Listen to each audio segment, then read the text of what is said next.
2021-এর থেকে 2026-এ আরও বেশি আসন সংখ্যায় জয়ী হবে তৃণমূল। আজকে শ্রীরামপুরের মহকুমা শাসকের দপ্তরে নমিনেশন দিতে এসে বললেন জাঙ্গিপাড়ার তৃণমূল প্রার্থী তথা বিধায়ক এবং মন্ত্রী পরিবহন স্নেহাশিস চক্রবর্তী। আজকেই তিনি মনোনয়নপত্র জমা দিতে এসেছিলেন এবং তিনি যেমনটা বলছেন 2021 সালে যে সংখ্যায় তৃণমূল আসন পেয়েছিল তার থেকে বেশি সংখ্যায় তৃণমূল আসন পাবে এবং সেই আশা নিয়েই এবং তিনি যেমনটা বলছেন বিজেপিকে শিকড় থেকে উপড়ে ফেলার জন্য তাদের সেই লড়াই এবং সেই লড়াইয়ে জয়ী হওয়ার জন্যই তারা আজকে মনোনয়ন দিচ্ছেন এবং দেখা যাচ্ছে দিকে দিকে এভাবেই আজকে মনোনয়নপত্র জমা দেওয়া হচ্ছে। সকলে আসছেন তৃণমূল প্রার্থীরা। যখন ডাকি তখন পাই,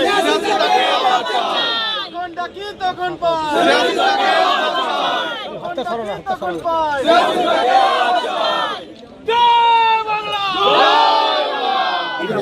আজকে নমিনেশন পত্র আমরা জমা দিচ্ছি এবং শ্রীরামপুর সাব ডিভিশনের তৃণমূল কংগ্রেস মনোনীত প্রার্থীরা বিভিন্ন বিধানসভায় সবাই এখানে জমা দিচ্ছে এবং এই যে 26-এর নির্বাচন, সেই 26-এর নির্বাচনে যারা বাংলা বিরোধী যে বিজেপি, যারা বাংলার মানুষের 100 দিনের টাকা আটকে রেখেছে 3.5 বছর, আবাস যোজনার টাকা আটকে রেখেছে, জল জীবন মিশনের টাকা আটকে রেখেছে, বাংলার মানুষকে যন্ত্রণা দিচ্ছে, বাংলার মানুষের হাতে মারতে চাইছে, পেটে মারতে চাইছে, আবার নির্বাচন কমিশনকে দিয়ে বাংলার প্রকৃত ভোটারের নাম কেটে বাংলার মানুষের যে সাংবিধানিক যে অধিকার, সেই অধিকারকে কেড়ে নিয়ে তারা বাংলা দখল করতে চাইছে। এই বাংলা বিরোধী বিজেপিকে বাংলা থেকে শিকড় সমেত উপড়ে ফেলার নির্বাচন হচ্ছে 26-এ।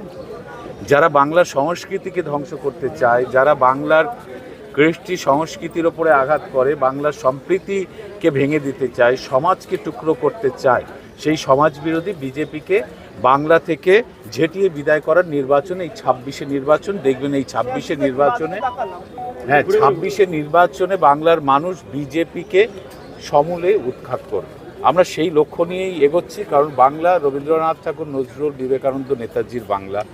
এখানে সব ধর্ম সম্প্রদায়ের মানুষ মিলেমিশে থাকে, এটাই আমাদের কৃষ্টি, এটাই আমাদের সংস্কৃতি। ওই যারা বাইরে থেকে এসছে, ওই নরেন্দ্র মোদী, অমিত শাহ, তাদের যে দল, সেই দল বাংলার এই সংস্কৃতিকে ভাঙতে চায়, বাংলার মানুষকে যন্ত্রণা দিতে চায়। ফলে এই বাংলা বিরোধীদের হাঁটানোই আমাদের লক্ষ্য। এটা আমরা জেতা নিয়ে আমাদের কোনো সংশয় নেই। চতুর্থবারের জন্য মুখ্যমন্ত্রী হতে চলেছেন মমতা বন্দ্যোপাধ্যায়। আমরা 285-এর উপর আসন নিয়ে পাওয়ারে আসব, এটা নিয়েও আমাদের সন্দেহ নেই।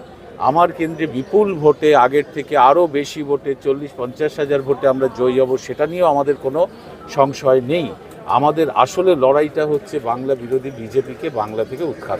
এই জেলায় প্রায় 1,10,000 ভোটারের নাম ডিলিট হয়ে গেছে, তার মধ্যে বেশিরভাগ মহিলা এবং সংখ্যালঘু। এটা তো আপনারা দেখেছেন যে সাংবিধানিক যে অধিকার মানুষের আছে, ভোট দেওয়ার যে অধিকার আমাদের সংবিধান দিয়েছিল, এবং সেই সংবিধানে যে পিপলস অ্যাক্ট 1950 সালের যে পিপলস অ্যাক্ট এবং রুল 60 অনুযায়ী ভোটার তালিকা থেকে কারো নাম বাদ দিতে গেলে নির্বাচন কমিশনকে যথেষ্ট সতর্কতা অবলম্বন করতে হয়, কারণ এটা ইনক্লুসিভ ডেমোক্রেসি। অর্থাৎ যারা সাবালক, ভারতবর্ষের যত সাবালক মানুষ, তারা যত বেশি এই গণতান্ত্রিক প্রক্রিয়ায় অংশগ্রহণ করবে তত গণতন্ত্র মজবুত হয়।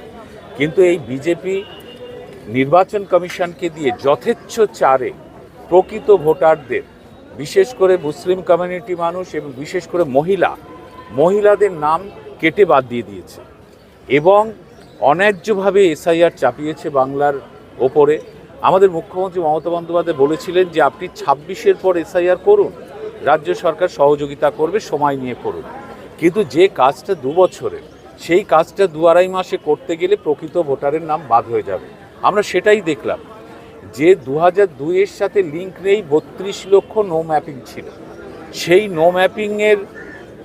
নো ম্যাপিংয়ের পর আবার 1,36,00,000 লজিক্যাল ডিসক্রিপেন্সি হিসেবে বাংলার লিঙ্ক করা, অর্থাৎ ম্যাপিং মানুষের নাম সন্দেহের তালিকায় তুলে দিল নির্বাচন কমিশন। এটা কিন্তু আর কোনো রাজ্যে হচ্ছে না, শুধু বাংলার জন্য হচ্ছে। তার মানে এরা পুরোটাই বাংলা বিরোধী এবং নির্বাচন কমিশনকে পুরো ব্যবহার করছে এবং নির্বাচন কমিশন পুরো বিজেপির দালাল হিসেবে কাজ করছে। একটা সাংবিধানিক সংস্থা, আমাদের ভারতবর্ষের ডেমোক্রেসির মধ্যে কতগুলো সাংবিধানিক সংস্থা আছে এবং পাশে বিচার ব্যবস্থা আছে। আপনি খেয়াল করে দেখবেন এই যে সাংবিধানিক সংস্থাগুলো কিন্তু ডেমোক্রেসিকে শক্ত করেছে, যাতে ডেমোক্রেসি অর্থাৎ স্বাধীনতা গণতন্ত্র প্রতিটি মানুষের বজায় থাকে। সেই সাংবিধানিক সংস্থার মাথার উপরে বসে কেউ যদি সংবিধানকে ভাঙতে থাকে, তার বিরুদ্ধে আমাদের লড়াই চলবে। তিনি সেই যিনিই হন, তিনি প্রধান চিফ ইলেকশন কমিশনার হোক আর যেন হোক, তিনি তার দায়িত্ব ঠিক পালন করছেন কি? সাংবিধানিক সংস্থা নির্বাচন কমিশন, আমাদের তাই নিয়ে কোনো লড়াই নেই, কিন্তু যিনি বসে আছেন 2016 থেকে 2026 পর্যন্ত ধারাবাহিকভাবে শহরাঞ্চলে মূলত যারা ইয়ং ভোটার তাদের ভোট কিন্তু তৃণমূলের পক্ষে কমেছে, সেইটা ফেরানোর জন্য কি ধরনের পদ্ধতি বা না না কমেছে এই ধারণাটা সম্পূর্ণ ভুল। তার কারণ হচ্ছে, আমি বলে দিই যে 2011 সালে তৃণমূল কংগ্রেস ভোট পেয়েছিল 2,30,00,000, 16 সালে ভোট পেল 2,45,00,000, 19 সালে ভোট পেল 2,47,00,000, 21-এ ভোট পেল 2,88,00,000, অর্থাৎ 2,88,00,000 ভোট পেল।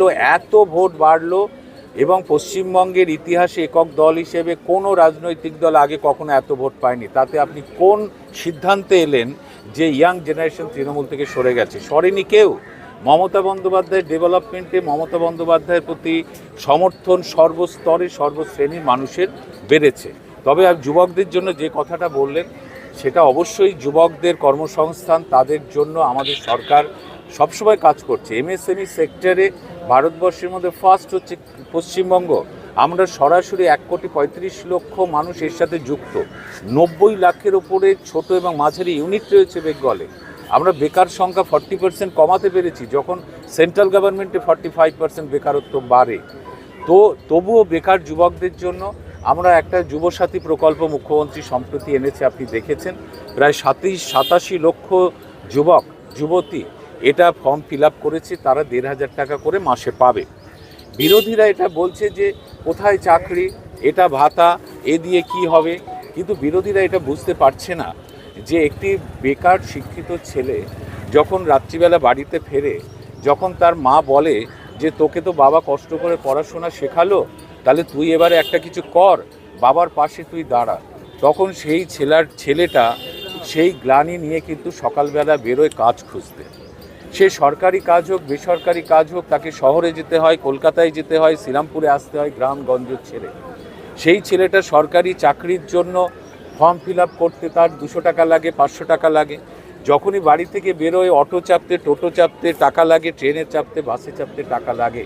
পরিবারে যদি এই অর্থের জোগান না থাকে, তাহলে ছেলেটা নিজের পায়ে দাঁড়ানোর জন্য তার যে লড়াই, সে লড়াই কিন্তু ধাক্কা খেতে থাকে।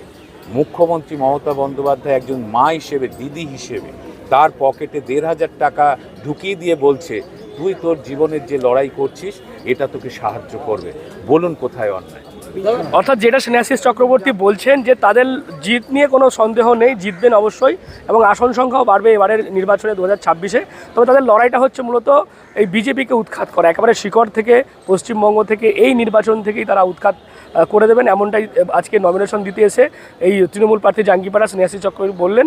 এবং দেখা গেল যে তাকে ঘিরে যথেষ্ট কর্মী সমর্থকদের উচ্ছ্বাস, এবং এই উচ্ছ্বাসের মধ্য দিয়েই আজকে একের পর এক তৃণমূল প্রার্থী তারা নমিনেশন জমা করছে এই শ্রীরামপুর মহকুমা শাসকের দপ্তরে। কি বলুন আপনার এই বিষয় নিয়ে? অবশ্যই কমেন্ট করুন কমেন্ট বক্সে। এরকম আরও খবর নজর রাখুন ডিএনএন বাংলায়। ডিএনএন বাংলা সবার মনে, সবার মনে।